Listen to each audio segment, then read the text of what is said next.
how to fix Valorant error code 43. I'm going to show you a few different fixes. For the first one, you want to open up your computer search for Valorant, right click, open file location.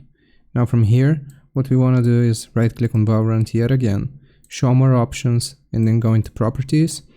You want to go into the compatibility tab and check these three options: compatibility mode, then disable full screen optimizations and run this program as an administrator.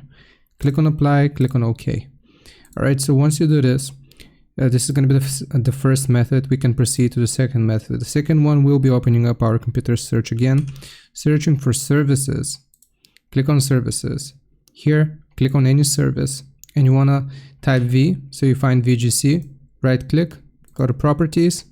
Now right here, we are going to change the startup type to automatic. You want to click on apply, and then you will click on OK. That is going to be the second method. And the last method that I can show you is opening up your computer search, searching for run. You want to click on run. Now right here, we are just going to search for app data. Click on OK. Then you want to click or select local. Click on any folder and type R so you find Riot Games.